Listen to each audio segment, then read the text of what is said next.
Please ভাইয়া, এমন করিস না আমার সাথে। প্লিজ আমাকে ছেড়ে দে, নয়তো আমি সমাজে মুখ দেখাতে পারবো না।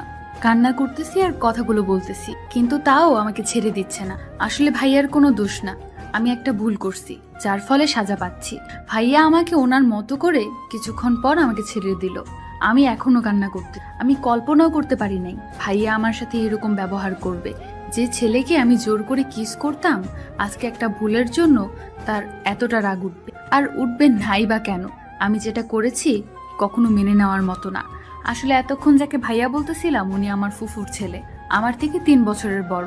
চলেন আমার অতীত কিরকম ছিল একটু জেনে আসুন। আর কেনই বা ভাইয়া আমাকে জোর করে জঘন্য কাজটা করলেন আমার সাথে, সেটা জেনে আসুন। ফ্ল্যাশব্যাক। ওই কুত্তা, ওই বিড়াল, ওই হনুমান, তুই সবসময় আমার পিছনে লাগিস কেন রে? দেখ, তুই আমাকে গালি দিতে পারিস না। আমি তোর বড় ভাই হই, বুঝছিস? সব সময় সম্মান দিয়ে কথা বলবি, না হলে। কি আমার বড় ভাই রে, আমি তাকে সম্মান দিয়ে কথা বলবো? দূর, গিয়ে মর, ভাগ। তুই আমার চোখের সামনে আসবি না, বুঝছিস? ওই কুত্তি, তোর ওই মুখটা না আমার দেখতে ইচ্ছে করে না। তুই যে কেন বারবার আমার চোখের সামনে চলে আসিস বুঝি না। ইচ্ছা তো করে ঠাটিয়ে কয়েকটা থাপ্পড় মেরে তোর দাঁত ফালাইয়া দেই। ওই কুত্তা, তুই আমাকে কি বললি? আমাকে থাপ্পড় মারবি? দাঁড়া, আমি আন্টিকে এখনই গিয়ে বলে দিতেছি যে তার আদরের ভাতিজিকে তার বদমাস ছেলে নাকি ঠাঠিয়ে থাপ্পড় মারবে। লক্ষ্মী বোন আমার, তুই কখনো এরকম করিস না। তাহলে আমাকে আজকে বাড়ি ছেড়ে পালাতে হবে। তুই আমার লক্ষ্মী বোন, তুই আমার সাথে এরকম করতে পারিস? তুই বল। ওকে, আন্টিকে কিছুই বলবো না, তবে একটা শর্ত আছে। সেই শর্তে যদি রাজি থাকিস তাহলে বল, নয়তো আমি আন্টিকে গিয়ে সব বলে দিব, আরো কিছু বাড়ায়া বলে দিব, তখন বুঝবি। আচ্ছা, তুই কি আমাদের বাড়ি আসিস আমাকে জ্বালানোর জন্য, তাই না? আমি আর এখানে এক মুহূর্তও থাকবো না। আমি আন্টিকে গিয়ে এখনই সব বলে দিব। তার ছেলে আমাকে এই বাড়িতে আসার নিষেধ করে দিয়েছে। আমি নাকি এই বাড়িতে তাকে চালানোর জন্য আসি। লক্ষ্মী বইন আমার, তুই যা বলবি আমি তাই শুনবো। তাও প্লিজ তুই এরকম কিছু অঘটন ঘটাইস না যার কারণে আমাকে বাড়ি ছাড়তে হবে। এই যে আমি তোকে হাত জোর করে বলতেছি, এই যে তোর হাত ধরে বলতেছি, তাও তুই বাসায় কিছু বলিস না। তোর যে কোনো শর্তে আমি রাজি আছি। এখন বল আমাকে কি করতে হবে। আগে প্রমিস কর যে আমি যে শর্ত লাগাবো তুই সেই সব কাজ করতে হবে, একটুও না বলতে পারবি না। না বললে কিন্তু আমি সবকিছু আজকে। আরে লক্ষ্মী বইন আমার, তোর যে কোনো শর্তে আমি রাজি আছি। বল তুই কি করতে বলবি, আমি করে দিব। আমি এখানে 1 মাস থাকবো, আর এই 1 মাস প্রতিদিন তুই আমাকে বিকেলে ঘুরতে নিয়ে যাবি। লক্ষ্মী বইন আমার, এটা আমি করতে পারবো না। প্রতিদিন বিকেলে তোকে নিয়ে ঘুরতে যাওয়া অসম্ভব হয়ে দাঁড়াবে আমার কাছে। দেখ, তুই অন্য যে কোনো শর্ত লাগা, আমি সেটা পালন করব, কিন্তু এটা না, এটা করতে পারবো না আমি। দেখ, এখন যদি একটুও ঘাটতারামি করিস না, তাহলে তোর আজকে বাসায় থাকা হবে না। তারপর থেকে তোর জায়গা হবে কোথায় জানিস? গাছতলায়, নয়তো কোনো বস্তিতে। একটু ভেবে দেখ। এই না না, তুই এরকম কিছু করিস না। আচ্ছা, তুই আমাকে এত প্যারা দেশ কেন বলতো? তুমি আমাকে জ্বালাতে খুব ভালোবাসিস, তাই না? হ্যাঁ, আমি তোকে জ্বালাতে খুব ভালোবাসি, আর 1 মাস তোকে এমন জ্বালাবো যেটা তুই সারা জীবন ভুলতে পারবি না। এখন বলতো রাজি আছিস কিনা? যদি রাজি না থাকিস তাহলে তোর জায়গা কোথায় একটু চিন্তা কর। আচ্ছা, আমি রাজি। এখন আমাকে কি করতে হবে? এখন তোকে আর কিছুই করতে হবে না। এখন চল নিচে গিয়ে দেখ আম্মু এসেছে, আম্মুর সাথে কথা বল। পেতনি কুত্তি, মামানি এসেছে। তুই আমাকে আগেই বলবি না? মামানি এসেছে সেটা না বলে তুই এসে বায়না ধরিস, তাই না? তোকে তো আমি। কথাটা বলে ভাই আমার পিছনে পিছনে দৌড়াতে লাগলো, আর আমি ভাইয়াকে ধরা না দিয়ে সামনাসামনি দৌড়াতে লাগলাম। জানি এখন ধরা পড়ে গেলে আমার হাড়গোড় আস্ত রাখবে না, ভেঙে ফেলবে কুত্তা একটা। কিরে, এসেই শুরু করেছিস দুজন? তোদেরকে আমার মাঝে মাঝে অনেক টেনশন হয় যে কখন তোরা কি করে বসিস। টম এন্ড জেরি ফেল। তোদের কাছে বসছিস, এখন একটু শান্ত হয়ে বসে থাক। এটা কি শুরু করছিস তোরা? এখন কি তোরা ছোট বাচ্চা নাকি? আম্মু, আমি কিছু করিনি। আমি ভাইয়াকে বলতে গিয়েছি যে তুমি এসেছো, কিন্তু ভাইয়া আমাকে উল্টা দৌড়ানি দিচ্ছে। মামনি, তোমার কি বিশ্বাস হয় তোমার মেয়ে আমাকে কিছু না করেই শুধু তোমার খবরটা দিতে গিয়েছে? তোমার কি বিশ্বাস হয়? আমি মাত্র এখানে আসলাম, এখনো ভালোভাবে রেস্ট নিতে পারলাম না, তার আগেই তোদের বিচার শুরু করব, তাই না? তোদেরকে তো ইচ্ছা করতেছে ঘাড় ধাক্কা দিয়ে দুটোকে বাড়ি থেকে বের করে দিই। আরে ভাবি, এসব কি শুরু করলেন আপনি? ওরা ছোট্ট মানুষ, একটু একটু দুষ্টুমি করবে, তার জন্য এরকম বোকা থাকবো কি? আরে আপু, দেখেন না কি শুরু করেছে। মাত্র এখানে এসে বসলাম, তার আগে ওদের বিচার করতে হবে। মাথাটা কেমন করে খারাপ না হয় বলুন তো আপনি? আচ্ছা হয়েছে হয়েছে, তোমার এত বিচার করতে হবে না। ওই কুত্তা, তুই যদি আমার সামনে আসিস না তাহলে তোকে আমি খুন করে ফেলবো। আচ্ছা, ভেবে বলছিস তো? এখানে কিন্তু ও মামনি আম্মু দুজনে আছে। দুজনের সামনে বলতেছিস যে আমি তোর সামনে যাব না। ওকে ফাইন, আমি তোর সামনে যাব না। তুই আমার সাথে কথা বলতে আসবি না এরপর থেকে, ঠিক আছে? আচ্ছা, যদি কথা বলতে আসিস একদম খুন করে ফেলবো, এটাও ভেবে রাখিস। এটা আমি কি করতেছি? ওকে যে শর্ত লাগিয়েছি সেটা তো আমার মনে নেই। রাগের মাথায় আমি কি সব বলতেছি, এটা কিন্তু ঠিক না। তুই আমার সাথে চিটিং করতেছিস, শর্তটা মাথায় রাখিস, নয়তো তোকে কি করব সেটাও ভেবে রাখি। কিসের শর্ত আর কি মনে রাখবে? সেটা তোমার আদরের ভাগিনাকে জিজ্ঞেস করো কিসের শর্ত আর কি জন্য ওকে ভেবে রাখতে বলতেছি। মামানি দেখছো তোমার মেয়ে কতটা বেয়াদব হয়ে গেছে? বড়দের সম্মান করতে জানে না। ওই কুত্তা, তুই যে কতটা ভালো সেটা কি আন্টি জানে? আন্টিকে বলে দেবো সবকিছু। কথাটা বলতেই মাহিন ভাইয়া আমার দিকে অসহায় দৃষ্টিতে তাকিয়ে রইলেন। বুঝতে পারলাম আর কিছু বলা যাবে না, উনি রাজি আছে। বাদরটা কি করেছে রে মা, আমাকে বল। দেখ বাদরটাকে আমি কি সাজা দেই। না থাক, তেমন কিছু করে নাই। যদি কিছু করে তো আমি তোমাকে সরাসরি বলে দিব, তুমি ওর উচিত শিক্ষা দিবে, তাই না আন্টি? যদি তোকে কিছু বলে না, আমাকে বলবি, তারপর দেখবি বাদরটাকে আমি বাসা থেকে বাহির করে দেব। আদর পেয়ে একদম মাথায় চড়ে বসে আছে। আম্মু, এটা কিন্তু ঠিক হচ্ছে না। আমি যথেষ্ট ভদ্র একটা ছেলে, তুমি আমাকে এভাবে পচাতে পারো না। মামনি দেখো না কি বলতেছে আম্মু এগুলা। আরে আপু থাক না এসব, বাদ যা। তোরা দুজন তোদের রুমে যা, আমরা আমাদের মতো গল্প করি। তারপর ভাইয়া ভাইয়ার রুমে চলে গেল এবং আমি আমার রুমে চলে আসলাম। অনেক দূর জার্নি করে এসেছি তো তাই অনেকটা ক্লান্ত লাগতেছে, কিন্তু রুমে গিয়ে বিছানায় শরীরটা এলিয়ে দিলাম।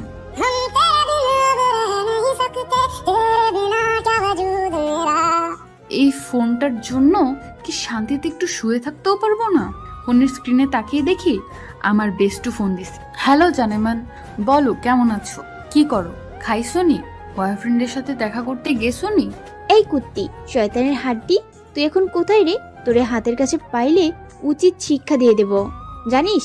আরে বাবা, আমি আবার কি করলাম? তুই আমার উপর এমন ক্ষেপে আছিস কি জন্য?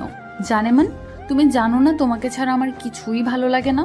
দেখ, এখন একদম ন্যাকামি করবি না। তুই করতে পারলি আমার সাথে এরকম? তুই কেন করলি এরকম আমার সাথে বলতো? উফ, আমি কি করতেছি সেটাই আমি জানি না। আর তোর কি হয়েছে? এরকম ভাবে কথা বলতেছিস কেন? কোনো সমস্যা হয়েছে নাকি?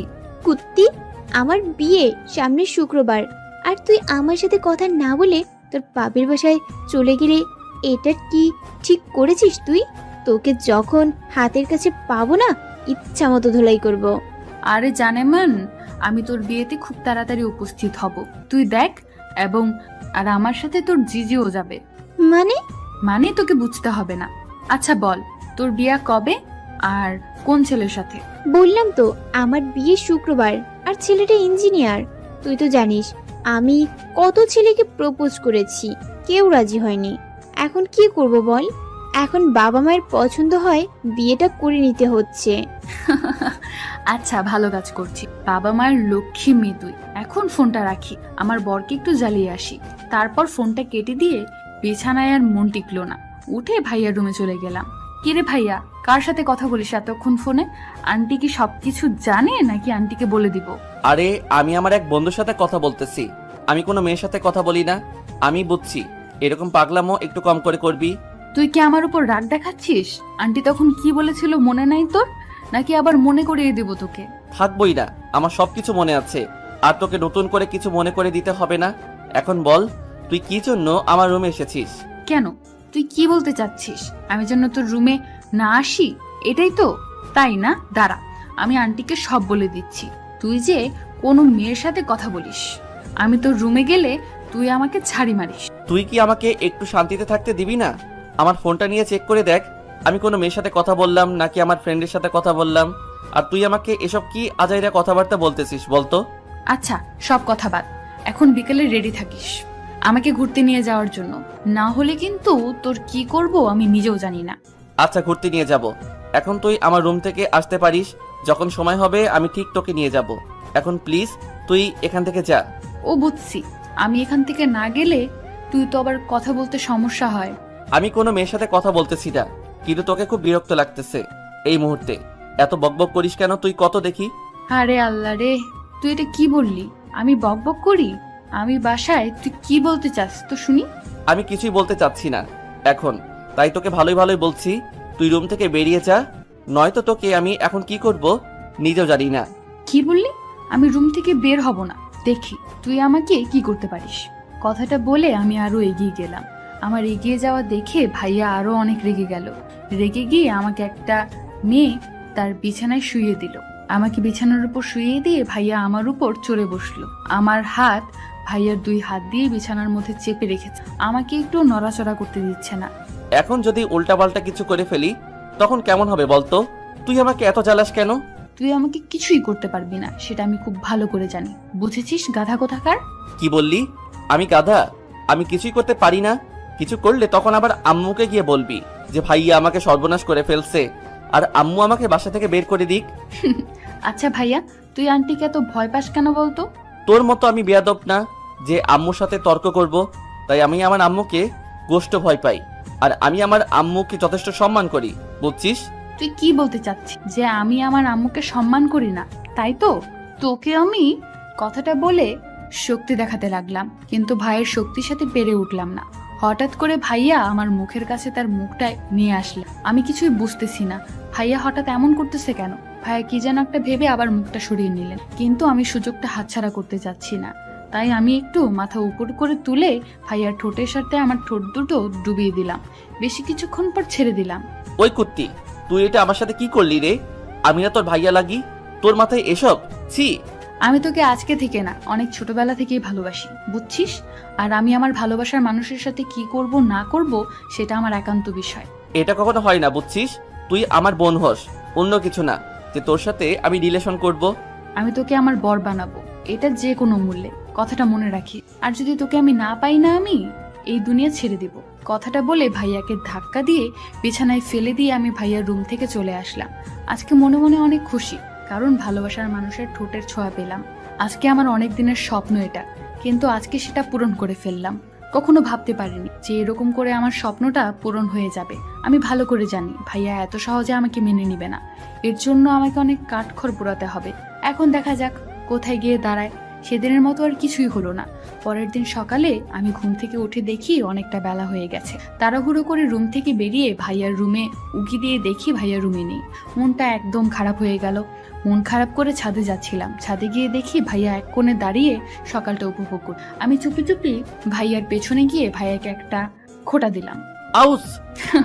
কি রে, এত সকাল সকাল এখানে কি করিস? কোনো মেয়েকে দেখিস নাকি ছাদে এসে? সারাদিন তোর মাথায় কি এগুলোই চলে? মাত্র ঘুম থেকে উঠলি আর এখনই শুরু করে দিলি? তোকে তো আমি... কথাটা বলে ভাইয়া আমাকে দৌড়ানি দিল, আর আমি দৌড়ে নিচে চলে আসলাম। নিচে এসে দেখি আন্টি সকালবেলার নাস্তা রেডি করতে। আন্টি কি কি আইটেম রেডি করতেছো? তোর আর ওই বদমাস ছেলেটার পছন্দের খাবারগুলো তাই রেডি করছি। উফ, তুমি শুধু আমার জন্য আমার পছন্দের খাবার রেডি করতে, তোমার ছেলের জন্য রেডি করতে গেলে কেন? আরে মা, তার জন্য তো কিছু করতে হয়, তাই না? আমি বুঝি তো, আমাকে তুমি একটুও ভালোবাসো না, তোমার ছেলেকে এসব ভালোবাসো, তাই না আন্টি? সকাল সকাল সব কি শুরু করছিস তুই? হঠাৎ করে আম্মুর কড়া গলা শুনে আমি একটু ভয় পেয়ে গেলাম, কারণ আমিও হয়তো অনেকটা রেগে গেছে আমার ব্যবহারটা দেখে। এখন এখানে থাকা ঠিক হবে না। আমি চুপচাপ কনটাকে কেটে বললাম, কেটে পড়ে রুমে চলে আসলাম। রুমে এসে ফ্রেশ হয়ে নিলাম। রুম থেকে বের হয়ে দেখি ভাইয়া যেন কোথায় যাওয়ার জন্য রেডি হচ্ছে। আরে ভাইয়া, কোথায় যাচ্ছিস? গার্লফ্রেন্ডের সাথে দেখা করতে যাচ্ছিস নাকি? যেভাবে সাজুগুজু করেছিস। ওই কুত্তি, তুই আমার সাথে কথা বলবি না, আমার সামনে থেকে চলে যা বলতেছি। কেন রে, আমি তোর খাই না তোর পড়ি যে তোর কথা শুনবো? তুই যেটা বলবি আমি সেটাই করব। আমার ইচ্ছে হইতেছে আমি এখানে দাঁড়িয়ে আছি, আমার ইচ্ছে হইতেছে এখানে বক বক করি, তাই আমি করতেছি। তোর কি? দেখ, বেশি পাকামো করবি না, আমার সামনে থেকে সরে যা বলতেছি, আর আমাকে যাইতে দে। এই ভাই শোন না, তোর সাথে কথা আছে। আমার সাথে তুই এত রাগ করে কথা বলিস কেন বলতো? আচ্ছা বল শুনি, তোর কি কথা? তাড়াতাড়ি বল, আমাকে যাইতে হবে, দেরি হয়ে যাচ্ছে। আমার একটা বান্ধবীর বিয়ে, আর আমি এখানে আছি। বুঝতে পারছি আমি কতটা কষ্টে আছি, আমাকে একটু সাহায্য করো না? তোর বান্ধবীর বিয়ে তোর কষ্ট হচ্ছে, ব্যাপারটা বুঝলাম না। এখানে কষ্টই আছিস মানে? আমরা কি তোকে ভাত না দিয়ে না খাইয়ে রেখেছি এখানে, নাকি কোনো কিছু ত্রুটি রেখেছি যার জন্য তুই এখানে কষ্টে আছিস? কুত্তা, তুই আমার মনটা বুঝতে পারতেছিস না। আমার কতদিনের বান্ধবী, তার বিয়ে হতে যাচ্ছে, আর আমি তার বিয়েতে অ্যাটেন্ড করতে পারবো না। এর থেকে কষ্ট আমার আর কিছু আছে তুই বল? ও, এখন বুঝতে পারতেছি তোর ব্যাপারটা কি? এখন তুই বলতে চাচ্ছিস যে আমি যেন তোকে তোর বান্ধবীর বাসায় নিয়ে যাই, আবার সেখানে তোর সাথে থাকি, এবং তোর বান্ধবীর বিয়ে শেষ হলে আমি তোকে ওইখানে নিয়ে আসি, তাই তো? আরে ভাইয়া, তুই তো দেখি মনোবিজ্ঞানী। আমার মনের সব কথা তুই বুঝে নিয়েছিস। সো সুইট ভাইয়া। দেখ, আমি তোকে ওইখানে রেখে আসতে পারি, আবার গিয়ে তোকে নিয়ে আসতে পারি, কিন্তু তোর সাথে কখনো থাকা আমার পক্ষে কখনো সম্ভব না। আমি এখানে থাকতে পারবো না। আরে ভাইয়া, তোকে থাকতে হবে না, তুই আমাকে শুধু রেখে আসবি, আবার আমি ফোন করলে তুই নিয়ে যাবি। আগে তো তুই আমার সাথে চল, তারপর দেখ থাকিস না চলে আসিস। কি রে, কি বলতেছিস ট্যাপ ট্যাপ করে? যাক, যেই কথা আছে জোরে বল, এরকম ট্যাপ ট্যাপ করে বলার কিছু নেই। আরে ভাইয়া, কই কিছু না তো। তাহলে বিকেলে যাচ্ছি আমরা। তুই কোথায় যাচ্ছিস? একটু তাড়াতাড়ি চলে আসিস। ভাইয়া আর কিছু না বলে বেরিয়ে গেল, আর আমিও তাকে আর কিছু বললাম না। আমি খুশি মনে নাচতে নাচতে গিয়ে আমার সবকিছু ব্যাগে প্যাক করতে লাগলাম। আমার খুব খুশি লাগতেছে। ভাইয়াকে ওখানে নিয়ে গিয়ে কি পরিমাণ জ্বালান টানা জ্বালাবো সেটা ভেবেই খুশিতে নাচতে ইচ্ছে করতেছে। কিন্তু রাগ হচ্ছে খুব। ওইখানে তো অনেক শাকচুন নিয়ে আসবে। তারা যদি আমার হবু বরের উপর নজর দেয় তো তাদেরকে আমি ইচ্ছা মতো পিটান দিব, কারণ উনি শুধু আমার। ভেবেই লজ্জা লাগতেছে। উফ। তারপর ঝট করে ভাইয়ার রুম থেকে ভাইয়া কিছু জামা কাপড় নিয়ে আসলাম, এনে আমার ব্যাগে প্যাক করে নিলাম। কারণ ভাইয়া যদি জানতে পারে যে আমি তার কাপড় সঙ্গে নিয়েছি তাহলে হয়তো রাগ করে আমার সাথে যাবে না। তার থেকে ভালো যে আমি তাকে না জানিয়ে তার কাপড়গুলো নিয়ে নিয়েছি, আর ওখানে গিয়ে যে কোনো প্রকারে তাকে আটকায় রাখবো। ভেবেই হাসি পাচ্ছে। ওইখানে গিয়ে কি কি করব আমার আর তর্স হচ্ছে না। কখন যাব বিয়ে বাড়ি? বিয়ে বাড়িতে কত মজা, শুধু খাওন আর খাওন। আজকে সময় যেন যাচ্ছেই না, শুধু বারবার উকি দিচ্ছে বাইরে কখন ভাইয়া বাড়িতে আসবে আর আমি তাকে নিয়ে বিয়ে বাড়ি যাব। কি রে, এরকম করে উকি দিচ্ছিস কেন বারবার বাইরে? আসলে আম্মু, আমার একটা বান্ধবীর বিয়ে। শুধু বান্ধবী বললেও ভুল হবে, বেস্ট ফ্রেন্ড সে আমার। আমি না গেলে নাকি সে বিয়ে করবে না। ভাইয়াকে বললাম আমাকে সেখানে নামিয়ে দিয়ে আসতে, শুধু বিয়েতে অ্যাটেন্ড করে চলে আসবো। বিয়ের বাড়িতে যাবি? তুই আমাকে আগে বলবি না? না হলে তো তোমার জন্য কিছু নিয়ে যেতে হবে নাকি? সেই জ্ঞানটুকু তো শূন্য হয়ে গেছে, এখন মাথায় কিছুই নাই নাকি? আরে আম্মু, আমরা তো এখন যাচ্ছি না, যখন যাব যাওয়ার পথে কিছু নিয়ে যাব। তাই আমি তোমাকে এখনো কিছু বলিনি, যখন যাব তোমাকে বলবো। তারপর চুপচাপ ওখান থেকে রুমে এসে গোসলটা সেরে নিলাম। গোসল শেষ করে জামা কাপড় পাল্টিয়ে ভেজা কাপড়গুলো ছাদে শুকাতে দিয়ে গেলাম। ছাদ থেকে নেমে এসে দেখি ভাইয়া বাসার ভেতর প্রবেশ করতেছে। ভাইয়াকে দেখে বোঝা যাচ্ছে অনেক ক্লান্ত আছে। এখন ডিস্টার্ব করা ঠিক হবে না, একটু রেস্ট নি, তারপর ডিস্টার্ব করা শুরু করব। এখন ডিস্টার্ব করতে গেলে রাগ করে না যেতে পারে, আর না গেলে তো আমার সব প্ল্যান ভেস্তে যাবে। একটু পর দেখলাম ভাইয়া আমার রুমে আসলো। বুঝলাম না আজকে সূর্য কোন দিকে উঠছে যে ভাইয়া আমার রুমে। তুই কি রেডি আছিস? কোথায় যাবি? তাড়াতাড়ি রেডি হয়ে নে, তোকে ওইখানে নামিয়ে দিয়ে এসে আমার কিছু কাজ আছে, সেগুলো কাজ করতে হবে। আমি বুঝতেছি না, ভাইয়া আজকে আমার সাথে এত ভালোবেসে তার উপর আবার ভদ্র হয়ে কথা বলতেছে। কি হয়েছে ভাইয়া? তুই ঠিক আছিস তো? তোর শরীর ঠিক আছে তো, নাকি অসুস্থ হয়ে গেছি? কি সব আবল তাবল কথা বলতেছিস? আমার তো সব মাথার উপর দিয়ে চলে যাচ্ছে। দেখ, আমি চাই না তোর সাথে আর কোনো খারাপ ব্যবহার করতে, তাই তুইও আমার সাথে ভালোভাবে ব্যবহার করবি। আর এখন ন্যাকামো না করে তাড়াতাড়ি রেডি হয়ে নে, তোকে নামিয়ে দিয়ে এসে আমার কিছু কাজ আছে, সেগুলো করতে হবে। তাই বলতেছি তাড়াতাড়ি নে, একটু লেট হলে আমি আর যাইতে পারবো না। দূর, আমি ভাবতেছি একটা আর উনি ভাবতেছে অন্যটা। তুই যতই বাহানা দেখাস না কেন, আমি তোকে ওখানে আটকে রাখবো যে কোনো প্রকারে। তারপর আমি আমার ভাইকে কিছু না বলে চুপচাপ রেডি হইলাম, কারণ বেশি কথা বললে বিপরীত হতে পারে। তাই কোনো কথা বলা ঠিক হবে না, একটু চুপচাপ বলো বেরিয়ে যাবে, পরে দেখা যাবে কি হয়। বাড়ি থেকে বেরোনোর সময় আম্মু আর আন্টিকে বলে বেরিয়ে পড়লাম ভাইয়াকে সাথে করে নিয়ে। এখন আমার মাথায় শুধু এটাই চলছে, ভাইয়াকে ওখানে কিভাবে আটকিয়ে রাখবো।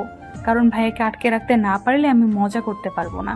উফ, একটা আইডিয়া মাথায় চলে আয়, যাতে করে যেন আমি ভাইয়াকে ওখানে আটকে রাখতে। ভাবতে ভাবতে গাড়ি যে কখন বিয়ের বাড়িতে উপস্থিত হয়েছে আমি টেরি ভাবনার জগতে এতই মগ্ন ছিলাম। নে, এসে পড়েছি, জলদি নেমে যা। এত তারা কিসের? তুই নেমে আমার সাথে আয়, আমাকে বাসার ভেতরে রেখে তারপর তুই যাবি। তুই কি ছোট বাচ্চা নাকি যে তুই হাঁটতে পারিস না? তোকে হাত ধরে ধরে বাসার ভেতরে নিয়ে যেতে হবে? দেখ, সবাই কিন্তু আমাদের দিকে তাকিয়ে আছে। এখন আমি চাচ্ছি না কোনো প্রকার ঝগড়া করতে। ভাই, তুই কোনো প্রকার ঝগড়া না করে আমার সাথে চলে আয়। আচ্ছা, তোর মতলবটা কি রে? তোকে দেখে বোঝা যাচ্ছে তুই কোনো না কোনো ফোন দিয়ে এঁটেছিস এখানে। দেখ, তুই আমাকে সবসময় সন্দেহ করতে পারিস না। তোকে আমি ভেতরে আসতে বলেছি, আর সবাই কিন্তু আমাদের দিকে কিরকম ভাবে তাকিয়ে আছে। আমার কিন্তু খারাপ লাগতেছে। ভাইয়া আর কিছু না বলে চুপচাপ আমার সাথে ভেতরে আসতে লাগলো। আমি ইচ্ছা করে আমার পেট থেকে শাড়িটা সরিয়ে পেট সবাইকে দেখিয়ে দেখিয়ে হাঁটতেছি। বিয়ে বাড়ি, বোঝাই তো যাচ্ছে, অনেক ছেলে পেলের আনাগোনা, সবাই আমার দিকে কুনজরে তাকিয়ে আছে। হয়তো ভাইয়া সেটা বুঝতে পারছে। আমি পেছন ঘুরে ভাইয়ার দিকে তাকিয়ে দেখি ভাইয়ার রেগে মেগে আগুন। ভাইয়ার চোখের দিকে তাকানো যাচ্ছে না, মনে হয় ওই চোখ দিয়ে আগুনের শিখা এসে আমাকে শেষ করে দিবে।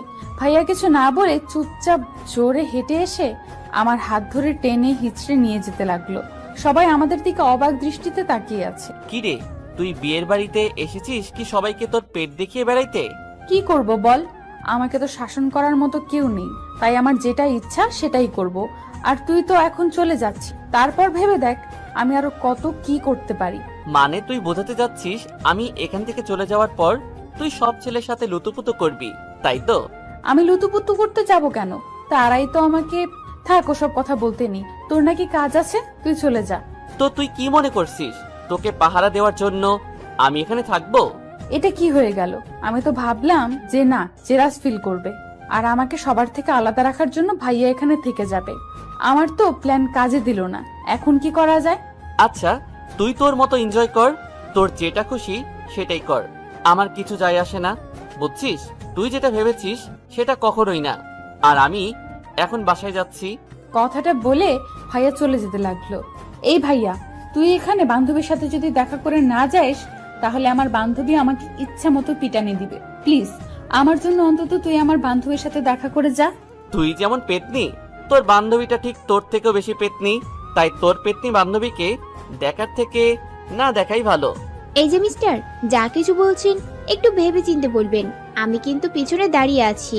আমি অবাক হয়ে গেলাম, কারণ রুহি পেছনে দাঁড়িয়ে আর আমার এতক্ষণ ধরে ঝগড়া করতে, ওর দিকে আমি একটুও তাকানোর সময় পাইনি। তারপর রুহি এগিয়ে এসে আমার পাশে দাঁড়ালো। এই যে মিস্টার, কি জানি বলতেছিলেন? পেতনির বান্ধবী আরো বেশি পেতনি, তাই তাকে দেখানোর প্রয়োজন হয় না আপনার, তাই না?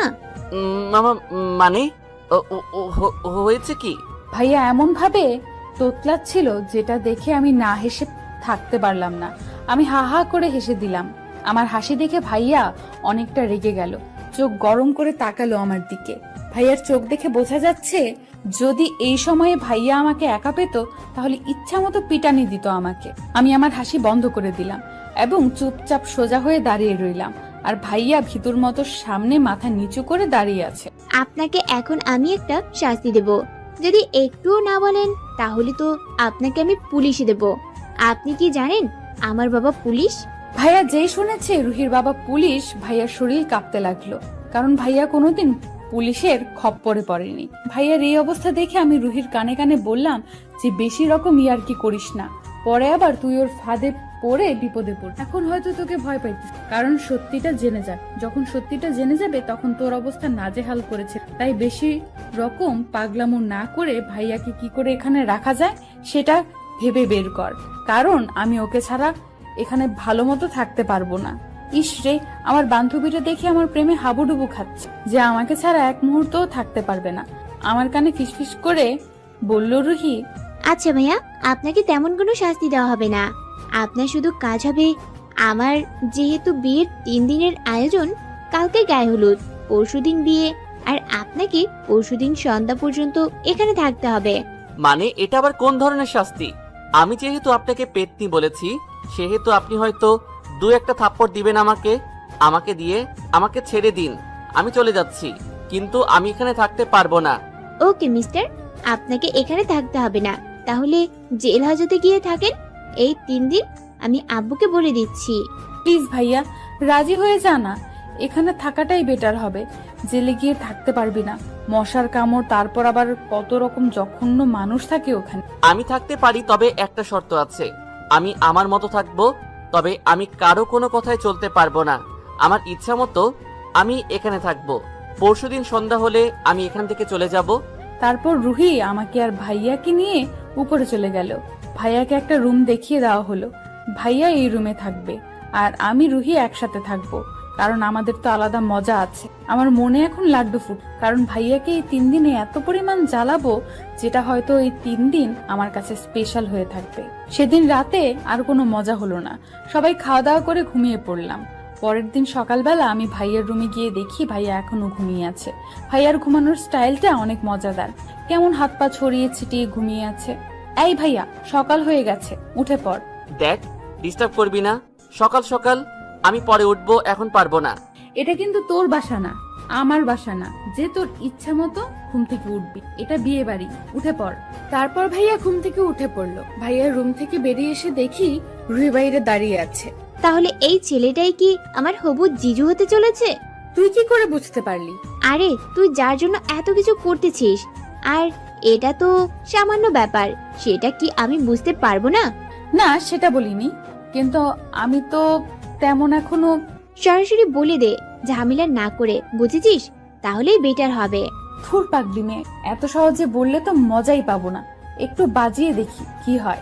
ভালো কথা, তোর যা মন চায় পরে পস্তাবি, দেখে নিস। ওই কুত্তি, তুই আমার বান্ধবী নাকি ওর বুঝতেছি না। সত্যি কথাটাই বললাম, একটু ভেবেচিন্তে সিদ্ধান্ত নিবি, না হলে পরে আবার পস্তাতে হবে। আমি এরকম কিছু করব না যাতে আমাকে পস্তাতে হয়, বুঝছিস? ওকে, এখানে বকবক না করে চলেন, নিচে যাই। নাস্তা রেডি হয়তো, আমাদের জন্য অপেক্ষা। আমাদের কথার মাঝে ভাইয়া চলে আসলো। তো মিস্টার, রাতে ঘুম কেমন হলো আমাদের বাসায়? বেশ ভালোই, কিন্তু সকাল সকাল একটা শাকচুন্নির জন্য ঘুমটা চলে গেল। তুই কি কথাটা আমাকে মিন করে বলতেছিস? আমি কাউকে মিন করে কথাটা বলতেছি না। যদি কারো গায়ে লেগে থাকে তো সেটা আমি কি করব? দেখ, ভালো হবে না বলছি, সাবধান হয়ে যা। আমি তো সব সময় সাবধানে থাকি, তুই একটু সাবধানে থাকিস, তাহলেই হবে। উফ, এইভাবে যখন করার কি আছে?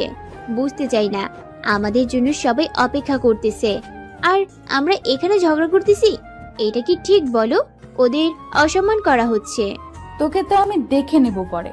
তারপর সবাই মিলে একসাথে নাস্তা সেরে নিলাম। যেহেতু নাস্তা করা শেষ, এখন যে যার রুমে যার যার মতো বসে আড্ডা দিতেছে। আমি, রুহি, মাহিন ভাইয়া আরো কয়েকজন মেয়ে ছেলে মিলে ছাদে চলে গেলাম। সবাই ছাদে বসে আড্ডা দিতে লাগলাম। আড্ডার মাঝে হঠাৎ মাহিন ভাইয়া একটা কথা বলে উঠলো। সবাই মাহিন ভাইয়ার দিকে তাকিয়ে রইল। আরে, আমি কি কিছু ভুল বললাম যার জন্য সবাই আমার দিকে তাকিয়ে আছেন? আপনার কি কোনোদিন কাণ্ডজ্ঞান হবে না? দেখতেছেন তো সবাই এখানে আড্ডা দিতেছি, আপনার এই ধরনের কথা বলার কি দরকার ছিল? তুই একদম ন্যাকামি করবি না, কারণ কাজটা তুই করছিস। মানে আমি আবার কি করলাম? তুই আমাকে চোখ মারলি কেন? কি? মাহিন ভাইয়ার এ ধরনের কথা শুনে সবাই অবাক দৃষ্টিতে আমার দিকে তাকিয়ে আছে। সত্যি আমি মাহিন ভাইয়াকে চোখ মারিনি। তুই কিন্তু এখন আমাকে মিথ্যা অপবাদ দিতেছিস, সেটা কিন্তু ঠিক হচ্ছে না। তুই তো দেখতেছিস আমি কখনো ওরে চোখ মারলাম? ও হুদাই বলতেছে আমি নাকি ওরে চোখ মারছি। ওকে, আমার দেখার ভুল হয়েছে, এখন মাফ করে দে, সবার সাথে আড্ডা দে, আমি নিচে যাচ্ছি। ভাইয়া কথাটা বলে আর এক মুহূর্তও সেখানে বসে থাকলো না, উঠে চলে গেল নিচে। এটা কি হলো? সব তোমার মাথার উপর দিয়ে গেল, আমি তোরে কিছু করিনি। সেটা তুই ভালো জানিস, এখন চুপচাপ থাক। আমি আর কিছু না বলে মন খারাপ করে ওদের সাথে বসে রইল। ওরা অনেক হাসি খুশি করে আড্ডা দিত, আর আমি গোমরা মুখ করে বসে আছি। আড্ডা দিতে দিতে দুপুর হয়ে গেল। ছাদে প্রচুর রোদ, আর থাকা যাচ্ছে না, তাই সবাই নিচে চলে আসলাম। নিচে এসে যেটা দেখলাম সেটা দেখার জন্য আমি মোটেও প্রস্তুত ছিলাম না। এটা কি হচ্ছে নিচে? আমার মাথা ঘুরাইতেছে। যে ছেলে ওইখানে খারাপ ব্যবহার করলো আর এখানে এসে মধুর হাসি হাসতেছে, ব্যাপার কি? আমি নিচে তাকিয়ে দেখি ভাই একটা মেয়ের সাথে বসে আড্ডা দিতেছে, হেসে হেসে কথা বলতেছেন, যেটা দেখে আমার প্রচুর রাগ উঠে গেল। তাই নিজেকে আর সামলে রাখতে পারলাম না, ভাইয়ের পেছনে গিয়ে দাঁড়িয়েছি। ভাইয়ের মাথায় চাটি মেরে দিলাম। হঠাৎ করে মেরেছি তাই ভাইয়া হকচকিয়ে উঠলো। পিছনে তাকিয়ে দেখে আমি। ভাইয়ের সাথে বসে থাকা মেয়েটা অবাক হয়ে আমার দিকে তাকিয়ে আছে। এটা কি হলো? তুই আমার মাথায় চাটি মারলি কেন? মেরেছি, বেশ করেছি। তোর না মন খারাপ, মাথা ব্যথা করতেছে? তাহলে তুই এখানে কেন, রুমে না কেন? সেটা একান্তই আমার ব্যাপার, তোকে কি সবকিছু বলে আমাকে করতে হবে? যদি বলি তাই, আমাকে না বলে কিছু করতে পারবি না তুই? তাহলে তোর ভাবনা চিন্তা মাথা থেকে তাড়িয়ে দেই, কারণ আমি তোর কোনো কথা শুনতে এখানে থাকতে রাজি হইনি। শুধু তোর বান্ধবীর কথা রাখতে গিয়ে আমি এখানে ভাবতেছি, তাই বেশি রকম ন্যাকামো করবি না, তাহলে কিন্তু আমি তোর বান্ধবীর কথা প্রত্যাখ্যান করে আমি এখান থেকে চলে যেতে বাধ্য হব। তুই তোর মতো থাক, আমাকে আমার মতো থাকতে দে। ভাইয়া এক নিঃশ্বাসে কথাগুলো বলে। এগুলো ভাইয়ার দিকে তাকিয়ে দেখি প্রচুর ভাবে রেগে আছে। বুঝতে পারতেছি না, এত রেগে যাওয়ার কি আছে? বুঝতে পারছি না এখন আমি কি করব। তোমাকে মনের গহীন থেকে চেয়ে যাচ্ছি, কিন্তু তুমি আমাকে পাত্তা দিচ্ছ না। কিন্তু এমন একদিন আসবে যখন তুমি আমাকে চাইবে, আমিও তোমাকে পাত্তা দেব না। সেদিন আমিও ইচ্ছা মতো তোমাকে কথা শোনাবো, কিছুই বলতে পারবি না। এই যে আজকে আমি যেমন তোকে কিছু বলতে পারছি না, কিন্তু মনের ভেতর কষ্টটা জমে জমে পাহাড় হয়ে যাচ্ছে। ভেবে চিন্তে কথাটা বলিস কিন্তু। এরপর থেকে তুই আমাকে কোনো কাজে হস্তক্ষেপ করতে পারবি না বা নাক গলাবি না, তাহলে কিন্তু পরিস্থিতি অনেক খারাপ হবে। আরে আমার চোখের সামনে থেকে দূর হতো। তোর যেটা করে সেটাই কর, কারণ বিয়ের বাড়িটা তোর বান্ধবীর, আমার না। যদি এমনটা হতো যে পিয়ার বাড়িটা আমার বন্ধুর, তাহলে আমি না হয় তোকে দেখে রাখতাম। কিন্তু আচ্ছা, এসব বাদ দে, আমি গেলাম। তারপর ভাই এখান থেকে চলে গেল, কিন্তু মেয়েটা এখনো ওখানে দাঁড়িয়ে আছে। ওই শাকচুনি, তুই কে বে? তুই আমার হবু বড়র উপর নজর দিয়েছিস? তোর এত দেমাক কিসের, যেখানে মাহিন তোকে পাত্তা দিচ্ছে না আর তুই বকবক করছিস কেন? মেয়েটার কথা আমার সহ্য হলো না, তাই আমি দূরে গিয়ে মেয়েটার চুল ধরে ইচ্ছা মতো টানাটানি করতে লাগলাম। অনেকগুলো চুল ছেড়ে ফেলেছি মেয়েটার। মেয়েটা ব্যথা সহ্য করতে না পেরে হাউমাউ করে কান্না করতে লাগলো। উপস্থিত যত লোক ছিল বিয়ে বাড়িতে, সবাই চারদিকে ঘিরে দাঁড়িয়ে রইল। আমরা দুজনের মাঝে আর আমার বান্ধবী রুহি এসে আমাদের দুজনকে আলাদা করে দিল। এটা কিন্তু বিয়ে বাড়ির কার, তাও আমার বিয়ে, তোদের মাঝে কি এই জ্ঞানটুকু নেই? সত্যি আমার ভাবতে অবাক লাগতেছে তোদের দুজনের এমন ব্যবহার দেখে। আমি কিছু না বলে চুপচাপ ওখান থেকে চলে আসলাম। রুমে এসে দরজা বন্ধ করে বিছানার উপর শুয়ে পড়লাম। বালিশে মুখ বুজে দিয়ে কান্না করতে লাগলাম। কেন আমি এমন করতেছি? সে তো আমাকে চায় না, তাহলে আমি কেন তাকে জোর করে পেতে চাচ্ছি? আমি হয়তো ভুলে গেছি জোর করে ভালোবাসা হয় না। বেশ কিছুক্ষণ ধরে কান্না করে যাচ্ছি, হঠাৎ করে দরজায় কে জানি ধাক্কা দিতে লাগলো। তাই বিছানা থেকে উঠে চোখের পানি মুছে দিয়ে দরজা খুলে দিলাম। দরজা খুলে দিয়ে তো আমি অবাক, দেখি দরজার সামনে ভাইয়া দাঁড়িয়ে আছে, তাও আবার চোখে মুখে অনেকটা ভয়ের ছাপ। বুঝতে পারছি হয়তো ভেবেছে আমি উল্টাপাল্টা কিছু করে ফেলবো। আমি দরজা খুলে দেওয়া মাত্রই ভাইয়া রুমে প্রবেশ করে নিল। এটা বিয়ের বাড়ি, তোর মাথায় আছে? এরকম কাজ করার কি দরকার ছিল শুনি? আমি কিছু না বলে চুপচাপ দাঁড়িয়ে আছি। কিরে, কথা বলিস না কি জন্যে? আমি তোমাকে কিছু জিজ্ঞেস করেছি, উত্তর দে। তুই এমনটা কি জন্য করলি? এটা বিয়ের বাড়ি। আমি জানি না, আমি কিছু বলতে পারবো না। তুমি আমার রুম থেকে চলে যাও। বেশি বকবক করবি না, ঠাটিয়ে থাপ্পড় মারবো। চিনিস তুই আমাকে? তোকে সেই পিচ্চি কাল থেকে চিনি, নতুন করে আবার কি চিনবো? হ্যাঁ, কত বড় সাহস হয়েছে আবার মুখে মুখে তর্ক করিস আমার সাথে? 100 বার তর্ক করব, তাতে তোর কি? আমার সামনে থেকে চলে যা বলতেছি। একদম ন্যাকা ষষ্ঠী সাজতে যাবি না। আমার যা ইচ্ছে আমি তাই করব। তুই তো একটু আগে বলে এসেছিস, তাহলে এখন আবার? তাই বলে তুই যা খুশি তাই করে বেড়াবি? যদি এই কথাগুলো আন্টির কানে যায়, আন্টি তো আমাকে প্রশ্ন করবে, আর তার জবাবদিহিতা করতে হবে আমাকে।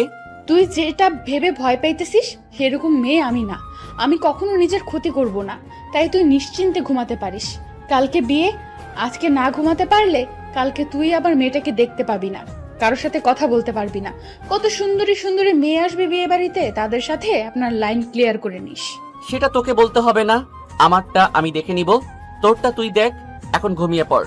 আমি তো ঘুমিয়ে পড়বো, তোকে বলতে হবে না। তুই আমার চোখের সামনে থেকে চলে যা, তাহলে আমার ঘুম চলে আসবে। ওকে, যাচ্ছি, তবে নিজের কোনো ক্ষতি করার চেষ্টা করবি না, তাহলে তোকে তো আমি। কথাটা বলতে বলতে ভাইয়া রুম থেকে বের হতে নিলেই আমি ভাইয়াকে ধাক্কা দিয়ে রুম থেকে বাহির করে দিয়ে রুমের দরজা বন্ধ করে নিলাম। তোর বক বক শোনার আমার সময় নেই, ঘুম পাচ্ছে খুব, ঘুমাবো। Good night. একটু একটু হলেও আমার প্রতি তোর টান তৈরি হচ্ছে, কালকে দেখ কি হয়। পরের দিন হালকা রোদের ঝিলিক মুখের উপর পড়তেই ঘুমটা চলে গেল। বাইরে অনেক চেঁচামেচি হচ্ছে, বিয়ে বাড়ি বলে কথা, মেহমান দিয়ে ভর্তি বাড়ি। সবাই যে যার মতো গল্প করতেছে, আড্ডা দিতেছে। তাই আমি আর রুমে শুয়ে না থেকে দরজা খুলে বাইরে তাকিয়ে দেখি অনেক লোকজনের সমাগম। পিচ্চি ছেলে মেয়ে দৌড়াদৌড়ি করতে, ছোটাছুটি করতে চায়, তাদের মাঝে অন্যরকম একটা আনন্দ হচ্ছে। আমরা ছোট থাকতে এরকম করতাম, সেই দিনগুলোর কথা এখনো মনে পড়তেছে। আমাদেরকে যখন আমাদের বাবা মা কোনো বিয়ে বাড়িতে নিয়ে যেত, আর সেইখান থেকে যত পিচ্চি পোলাপান ছিল সবার সাথে আড্ডায় মেতে উঠতাম, আর এদের মতো দৌড়াদৌড়ি করতাম। কিন্তু এখন আর সেই দিনগুলো নেই। বয়সের সাথে সাথে মানুষের রুচিগুলোর পরিবর্তন আসে। ছোটবেলার এত কষ্ট ছিল না না পাওয়ার বেদনা বা যন্ত্রণা, এরকম কোনো অনুভূতি ছিল না। কিন্তু মানুষ যখন আস্তে আস্তে বড় হতে থাকে, তার সাথে অনেক কিছু জড়িত থাকে। ছোটবেলায় আমরা ভাবতাম কবে বড় হব, বড় হয়ে বিয়ে করব, তারপর শ্বশুর বাড়ি যাব, কত মজা করব, আনন্দ করব। আমি যখন ছোট ছিলাম তখন ভাবতাম বড়দের মতো সুখী এই পৃথিবীতে আর কেউ নেই। আর এখন আমরা বড় হয়েছি, এখন আমাদের ভাবনা ছোটদের মতো কেউ সুখী হতে পারে না। আর ছোটবেলার সেই স্মৃতিগুলো আমাদের জীবনের সাথে রয়ে যায়, কখনো ভোলা সম্ভব হয় না সেই স্মৃতিগুলো। আনমনা হয়ে কথাগুলো ভাবতেছি আর হাঁটতেছি, হঠাৎ করে হোঁচট খেয়ে পড়ে যেতে নিলেই কেউ আমাকে পেছন থেকে আমার হাতটা ধরে ফেলে, আর আমি অল্পতেই বেঁচে যাই। আমি চোখ বন্ধ করে রয়েছি। আমি তো ভেবে নিয়েছি এই হয়তো আমার নাক মুখ ফেটে গেল, হয়তো এখন আমাকে হসপিটালে নিয়ে যেতে হবে। আমি প্রচন্ড ভয় পেয়ে গেছিলাম। আমাকে কে ধরে ফেললো সেটা দেখার জন্য পিছনে তাকিয়ে দেখি অনেক সুন্দর একটা ছেলে আমার হাতটা ধরে আছে, আর মুখে হাসি রেখে স্পষ্ট বোঝা যাচ্ছে বুড়ো দুটো কুচকে আমার দিকে তাকিয়ে আছে কেমন মায়াবী চোখে। এই যে মেয়ে, দেখে শুনে হাঁটতে পারেন না, চোখ কি বাসায় রেখে আসছেন নাকি? এই যে মিয়া ভাই, কাকে কি বলতেছেন? দেখতে তো পাচ্ছেন আমার চোখ দুটো আমার যেখানে থাকার কথা সেখানেই আছে। আপনি কি আপনার চোখ বাসায় রেখে এসেছেন নাকি? কি ভুলভাল কথাবার্তা বলতেছেন বুঝতেছি না। কি ঝগড়াটে মেয়ে রে বাবা, কোথায় ধন্যবাদ দেবে আমাকে, তা না করে উল্টো আমাকে ঝাড়ি দিচ্ছে। আমি ঝগড়াটে মেয়ে? এই মিয়া, কি বলতেছেন? আমি আপনার সাথে ঝগড়া করেছি তাই না? আপনার সাহস কত বড়, আপনি আমাকে ঝগড়াটে মেয়ে বলেন? আপনি জানেন আমি কে? আরে আমি কখন বললাম? আপনি কি মনে করেন আমি কানে কম শুনি? আমি কানে ঠিক শুনি, তাই মিথ্যা বলার চেষ্টা করবেন না, বুঝছেন? বুঝলাম, আবার কেরাসও খাইলাম। মানে কি বললেন? জোরে বলেন। কিছু না, বাই। ছেলেটা চলে গেল। আমি ওর নিচে না গিয়ে রুমে চলে আসলাম ফ্রেশ হওয়ার জন্য। এইদিকে ঘুম থেকে উঠে ফ্রেশ হয়ে নিচে এসে দেখি অনেক লোকের কোলাহল, সবাই বিয়ে বাড়ি নানা ধরনের কাজে ব্যস্ত। আমি শুধু একমাত্র ব্যক্তি যে কোনো কাজ করতে চাই না, শুধু হুদায় ঘুরে বেড়াচ্ছি, কোনো কাজকাম নাই। আমি কোনো কাজকাম নাই, তাই শুধু ঘুরে ঘুরে বাড়িটা পরিদর্শন করতেছি, কোথায় কিভাবে বাড়িটা সাজাচ্ছে, কোন দিকটা সব থেকে সুন্দর লাগতেছে, আমি শুধু এটাই ফলো করতেছি। আর কোন দিকে আমার খেয়াল নেই। পিচি পোলাপানগুলো দৌড়াদৌড়ি করতেছে, ছোটাছুটি করতেছে, একা একাই ঘুরতেছি। এখানে তো আমি তেমন কাউকে চিনি না, আর যার ফলে এখানে নিজেকে এতিমেতি মনে হচ্ছে। চুপচাপ এক সাইডে একটা চেয়ার নিয়ে বসে পড়লাম।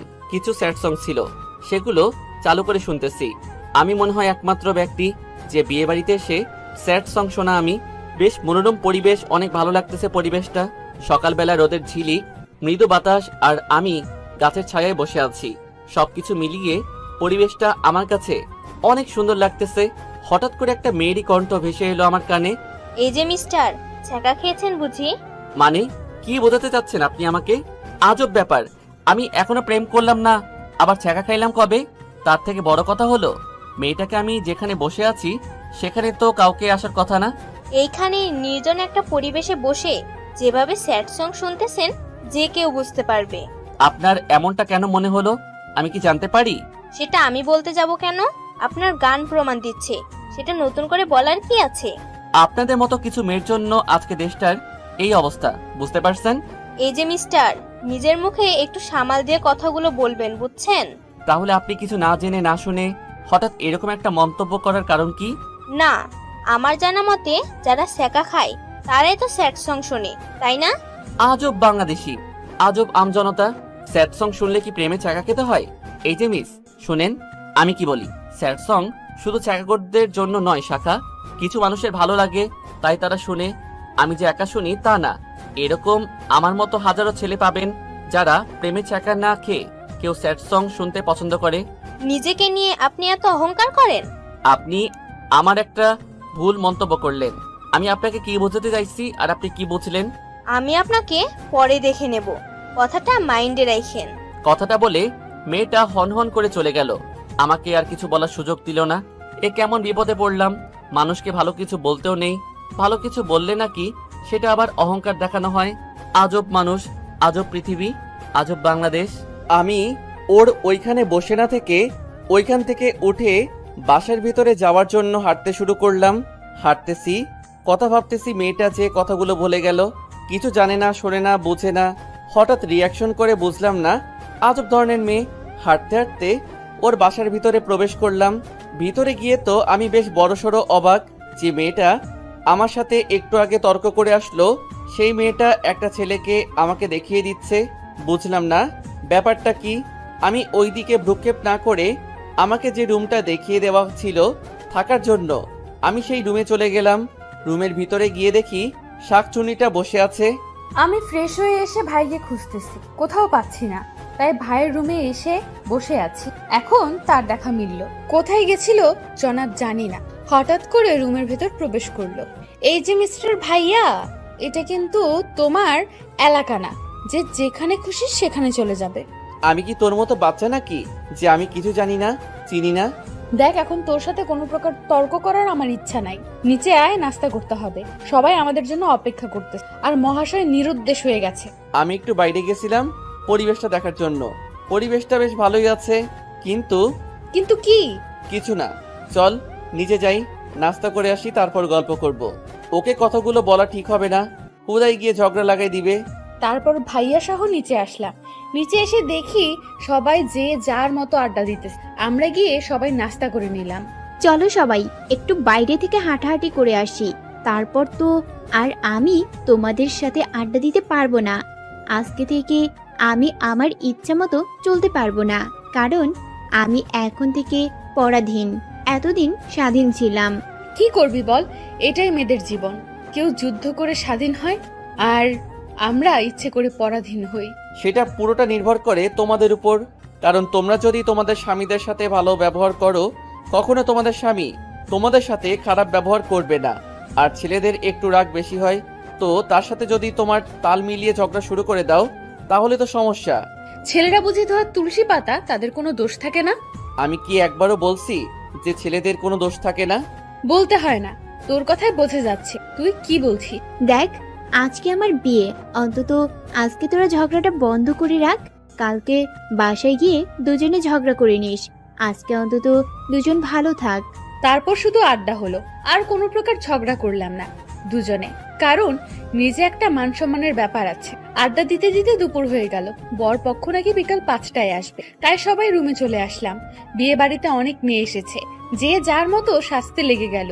বিয়ে বাড়ি বলে কথা, মেয়েরা যদি না সাজে তাহলে কি বিয়েটা জমবে নাকি?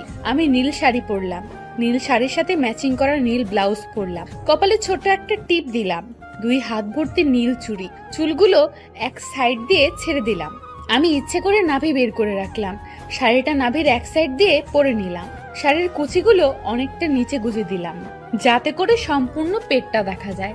এসব করতেছি তারও অন্যতম কারণ আছে। কারণ ছাড়া তো আর আমি এমনি এসব করতেছি না। কোনো মেয়ে তো আর ইচ্ছে করে তার পেট নাভি অন্য ছেলেকে দেখে বেড়াবে না, নিশ্চয়ই কোনো কারণ আছে যার জন্য আমি করতেছি। কারণটা আবার পরে বলবো, এখন বের হই। আর কিছুক্ষণ বাদেই বরপক্ষ চলে আসবে। রুহির বিয়ে একটা কমিউনিটি সেন্টারে হবে, সেখানে একটু পরেই আমরা সবাই চলে যাব। তাই সবাই রেডি হচ্ছে, কিন্তু আমার মাহিন বাবু কই?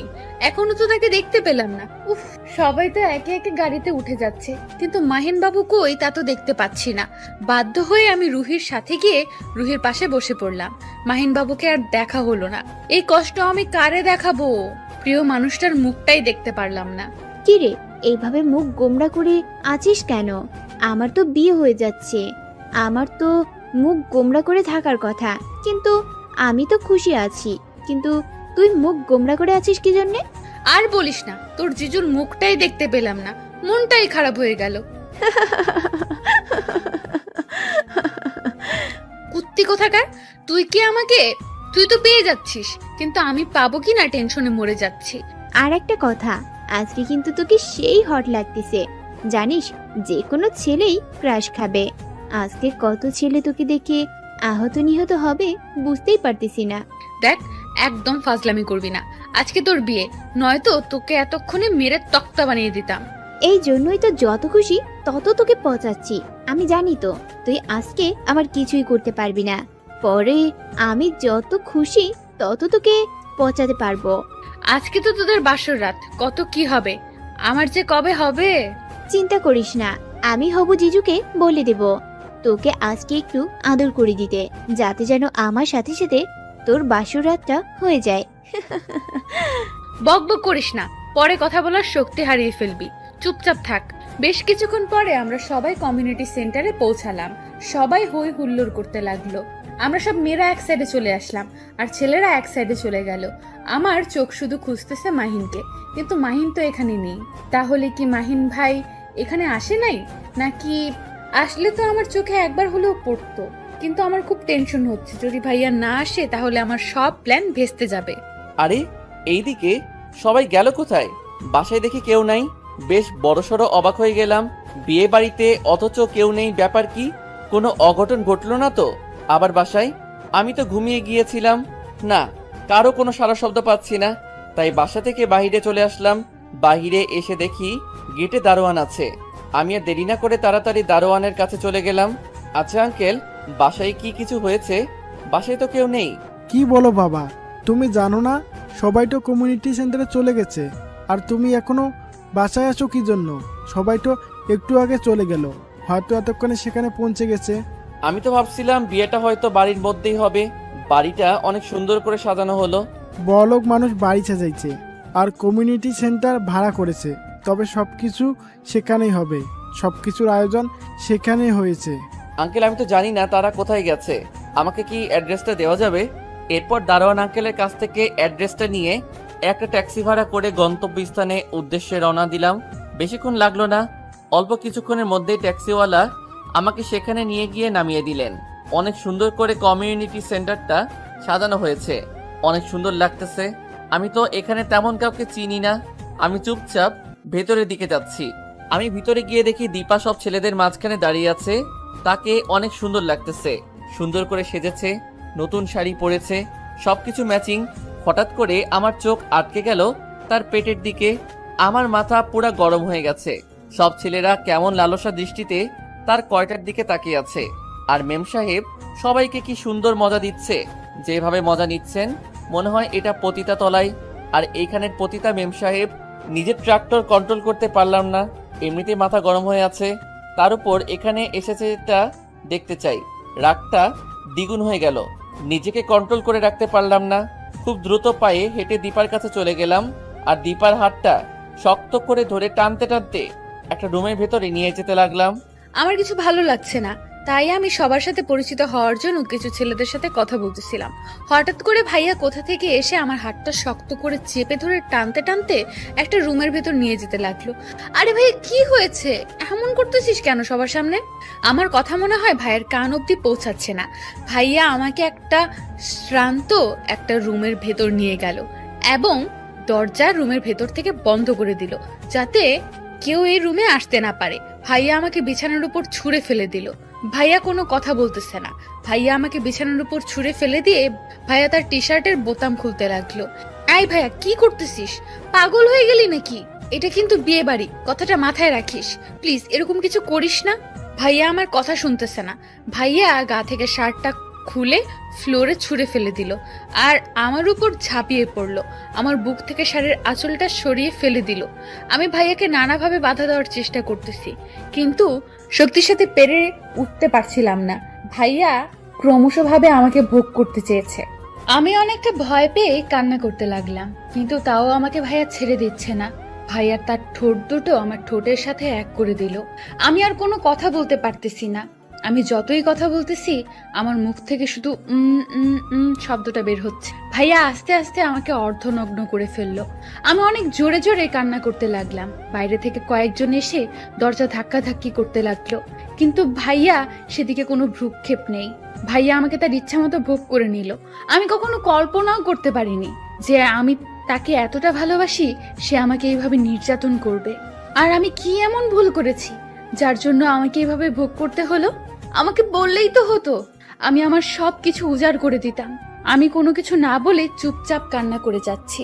সবার সামনে পুরো পেট উলঙ্গ করে রাখা কি তোর ফ্যাশন, নাকি তুই সব ছেলের ভোগ্যপণ্য? কোনটা? আমি শুধু হা করে তাকিয়ে আছি ভাইয়ার দিকে। ভাইয়া এসব কি বলতেছে? এতই যখন শখ অন্যকে তোর পেট দেখিয়ে বেড়াবি, তাহলে এইরকম হালকা কিছু দিয়ে শরীর ঢেকে রাখার কি আছে? সবকিছু খুলে সবার সামনে গিয়ে দাঁড়াতেই তাহলে তো ভালো হতো। আমি কখনো ভাবতে পারিনি যে ভাইয়া আমার সাথে এরকম ব্যবহার করবে, তাও আবার একটা বিয়ে বাড়িতে, কল্পনার বাহিরে। যে ছেলে সবসময় লাজুক লাজুক ভাব, সেই ছেলের ভিতর এই ধরনের স্বভাব সত্যি আশ্চর্যজনক বিষয়। তুই এটা আমার সাথে করতে পারলি? জানিস, আমি ভাবছিলাম তুই হয়তো এখানে আসিসনি। তুই ভেবে নিয়েছিস আমি এখানে আসিনি, তাই তুই সুযোগ পেয়ে গেছিস সব ছেলের সাথে নষ্টামি করার, তাই না? আমি না আসলেই বোধহয় ভালো হতো, তাহলে আমাকে এসব দেখতে হতো না, আর তোর সাথে এটা করতে হতো না। তো যেটা খুশি যাকে খুশি তার সাথে যা খুশি করতি, আমি দেখতাম না, কিছু বলতাম না, আর তোর সাথে আজকে এরকম খারাপ আচরণ করতাম না। তুই তো আমার পুরো কথাটা শুনতে পারতি। আমি তোর কোনো কথা শুনতে এখন রাজি না।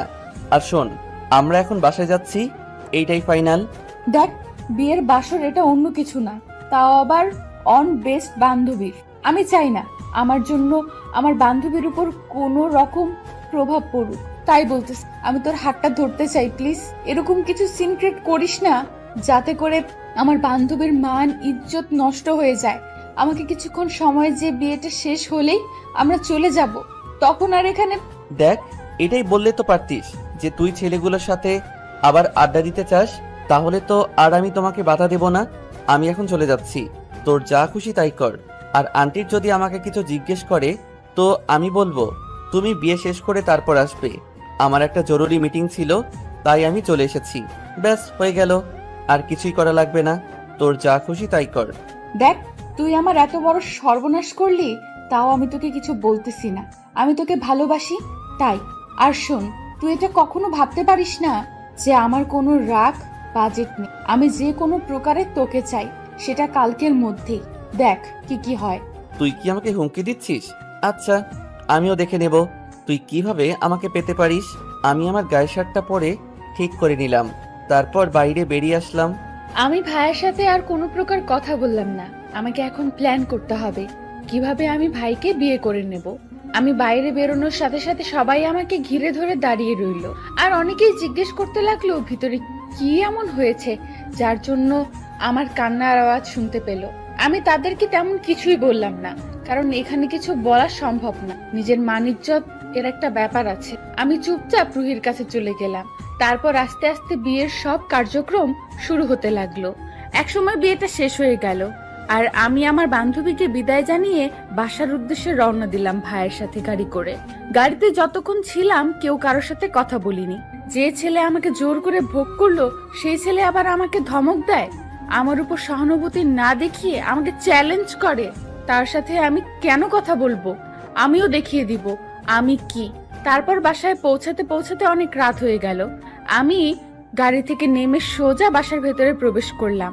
বাসার ভেতরে প্রবেশ করে দেখি সবকিছু অন্ধকার, তাই আমি আমার বাসার ভেতরের লাইটটা দিয়ে আমি আমার রুমে চলে গেলাম। রুমে গিয়ে ফ্রেশ হয়ে সুন্দরভাবে ঘুমিয়ে পড়লাম। আমাকে এখন ঘুমাতে হবে, কালকে আমার হাতে অনেক কাজ। পরের দিন সকালে আমি খুব ভোরে উঠে আন্টির কাছে চলে গেলাম। আন্টি, আমি তোমাকে একটা রিকোয়েস্ট করতে চাই। আমি তোমার পা পর্যন্ত ধরে বলতেছি, প্লিজ আন্টি, তুমি আমার রিকোয়েস্ট অ্যাকসেপ্ট করবা? আরে পাগলি মেয়ে, আমি কি কখনো তরফদার না করেছি? তুই যা চাইবি আমি তাই দেব। বল, কি চাস তুই আমার কাছ থেকে? আন্টি, আমি লজ্জা শরমের মাথা খেয়ে তোমাকে একটা কথা বলতে চাচ্ছি। আমি তোমার ছেলেকে বিয়ে করতে চাই এক্ষুনি। বিয়ে করতে চাস? ভালো কথা। আমি তোর মায়ের সাথে কথা বলি, তারপর দিন ঠিক করি, তারপর ধুমধাম করে তাদের দুজনের বিয়ে দে। আমার কিচ্ছু লাগবে না, আমার শুধু তোমার ছেলে হলেই চলবে। দিবে তো বিয়েটা? সেটা ধুমধাম করে হোক আর নর্মালি হোক, তাই না? তারপরও আমাদের তো 10টা না 5টা না, একটা মাত্র ছেলে, আর তুই আমার একটা মাত্র ভাতিজি। তোদের বিয়ে কি আমি এমনি এমনি দিতে পারি? সোসাইটি একটা ব্যাপার আছে, বোঝার চেষ্টা কর। আমি কিছু বুঝতে চাচ্ছি না। আমি চাচ্ছি আমাদের বিয়ে এখনই হবে, পরে তোমাদের ইচ্ছা অনুযায়ী সব অ্যারেঞ্জমেন্ট করো। আমি বলতেছি কি আন্টি, আমাদের বিয়েটা দিয়ে দাও, কাউকে জানানোর প্রয়োজন নেই। কাজী অফিসে ঢুকে আমাদের বিয়েটা দিয়ে দাও, পরে ধুমধাম করে দিও সবাইকে জানিয়ে। আচ্ছা, বলছি কি, তোদের মাঝে কি এমন হয়েছে তোরা কালকে রাত্রে বাসায় এসেছিস? স্যার, আজকে সকালে তুই আমাকে বিয়ের কথা বলতেছিলি, ব্যাপার কি? তুমি কি আমাকে সন্দেহ করতেছো? যদি আমাকে সন্দেহ করো, আমি আমার বাসায় চলে যাচ্ছি, আর কখনো আমি আমার এই মুখ তোমার সামনে নিয়ে আসবো না। যদি কখনো আসি তাহলে মরা মুখ দেখবে তুমি আমার। তারপর আমি 1 সেকেন্ডও দেরি না করে সবকিছু প্ল্যান অনুযায়ী করে ফেললাম। একটু পর ভাইয়া ঘুম থেকে উঠে বাইরে আসতেই আমাদের প্ল্যান অনুযায়ী কাজ শুরু করে দিলাম। ভাইকে ছলে বলে কৌশলে কাজের সামনে নিয়ে আসলাম। কাজীকে আগে সব বলে রেখেছি, তাই কাজী সবকিছু রেডি করে রেখেছে। শুধু ভাইয়ের একটা সই হলেই এই বিয়েটা হয়ে যায়। ভাইয়াকে আন্টি বলা মাত্রই ভাইয়া কাগজটাতে সই করে দিল আর আমাদের বিয়েটা হয়ে গেল। ভাইয়া টেরও পেল না যে ভাইয়া কত বড় একটা ভুল করলো আর চ্যালেঞ্জটাতে হেরে গেল। তারপর যে যার মতো আছে, কেউই কিছু বুঝতে পারলো না যে আমাদের বিয়েটা হয়ে গেল। শুধু আমি, আম্মু আর আন্টি 3 জনে জানি। যে যার মতো আড্ডা দিতেছি। এইভাবে সারাটা দিন কেটে গেল। আড্ডা দিয়ে গল্প করে ভাইয়ের সাথে তেমন কোনো কথা হয়নি, আর বিয়ে ব্যাপারে কোনো কথা হয়নি। আমি আমার মনের মতো সবকিছু কাগজ রেডি করে রেখেছি। রাতে বাসর করব তো, তাই প্রমাণ না দিলে তো বাসর করতে দেবে না, তাই এখনই প্রমাণ দিতে হবে। প্রমাণ দিতে সবকিছু প্রস্তুত করে নিচ্ছি। সন্ধ্যা পেরিয়ে রাত হয়ে গেল। আমি ভাইয়ার রুমটা খুব সুন্দর করে সাজিয়ে নিলাম। নিজের বাসর রাতের ফুলসজ্জার রাত নিজেই সাজিয়ে নিলাম। কখনো কল্পনাও করতে পারিনি যে নিজের বাসর রাতে নিজেই সাজাবো। এইরকম ভাগ্য কয়জনের হয় যে নিজের বাসা নিজেই সাজিয়ে সবকিছু পরিপাটি করে সবকিছু তার স্বামীর হাতে তুলে দিবে? আমার জানা মতে আমিই প্রথম। ভাইয়া ডিনার করে এসে দেখে আমি নববধূর সাজে বিছানার মাঝখানে বসে আছি। ভাইয়া আমাকে দেখে বেশ বড়সড় অবাক ও হয়ে গেল। এসবের মানে কি? আমি কোনো প্রকার কথা না বলে চুপচাপ ভাইয়াকে একটা কাগজ ধরিয়ে দিলাম ভাইয়ার হাতে। ভাইয়া কাগজটা পড়ার পর, তুই কাজটা কিন্তু ঠিক করলি না। তুই কখনো আমার কাছ থেকে স্ত্রীর অধিকারটা পাবি না। সেটা আমার ব্যাপার, আমি পাবো কি পাবো না, কিন্তু বিয়েটা তো তোকে করলাম, তখন বাসরটা আমিই করব। পাগল হয়ে গেছিস নাকি মাথার ব্রেন শট হয়েছে নাকি? আমার সবকিছু ঠিক আছে। তুই যেহেতু জোর করে আমার সাথে সব করতে পারিস, তাহলে আমিও সব করতে পারি। এখন তো আমি পূর্ণাঙ্গ অধিকার নিয়ে তোর সাথে সবকিছু করব, সবকিছু আদায় করে নিব, কারণ আমরা এখন স্বামী স্ত্রী। স্বামী স্ত্রীর মাঝে এসব বৈধ। ভাইয়া কিছু বলছে না। ভাইয়ার হাত ধরে এক টান দিয়ে ভাইয়াকে বিছানার উপর ফেলে দিয়ে আমি ভাইয়ার উপর শুয়ে পড়লাম। ছি ছি ছি, এখনো নিজের স্বামীকে ভাইয়া ডাকতেছি, কেমন লজ্জার ব্যাপার, তাই না? আচ্ছা, এখন থেকে আর ভাইয়া ডাকবো না। তোর মতো মেয়ে দেহ পাবে, কিন্তু মনটা পাবে না। দেহ হলেই চলবে, কারণ দেহটা থাকলে মনটা এমনিতেই দেহের ভেতর থাকবে। তোর সাথে ঝগড়া করে কোনো লাভ হবে না, তাই আমিও ঘুমিয়ে পড়তেছি। তোর যা খুশি তাই কর। কি বলো চান্দু? তুমি যদি ঘুমিয়ে পড়ো তাহলে আমি কার সাথে রোম্যান্স করব? এতদিন তো শুনিয়ে এসেছি যে স্বামী স্ত্রী জোর করে চুম্মা চাট্টি করে, তো আজকে আমি দেখি জোর করে চুম্মা চাট্টি করতে মজা কেমন। আস্তে আস্তে আমরা দুজন হারিয়ে গেলাম ভালোবাসার অতল সাগরে। সবকিছু খুলে ফেলতে নেই, সবকিছু জানতে হলে বিয়ে করতে হবে, এটা আবশ্যক। জোর করে ধর্ষণ করবে, বিয়ে করবে না, আর মেয়েরা আত্মহত্যা করবে, এটা আর হচ্ছে না। এখন থেকে সব মেয়েকে একটাই মনোবল ধরে রাখতে হবে। তার সাথে তো আমরা শোক দিতে পারবো না, কিন্তু বুদ্ধিতে পারবো। যে আমাকে ধর্ষণ করবে আমি তাকেই বিয়ে করব, আর আমি তখন সমাজের মুখে কলঙ্কিনী হয়ে থাকবো না, আর নিজেকে সবসময় প্রস্তুত রাখবো নিজের আত্মরক্ষা করার জন্য। ধর্ষণকে না বলুন। গল্পটা কেমন লাগলো জানাবেন।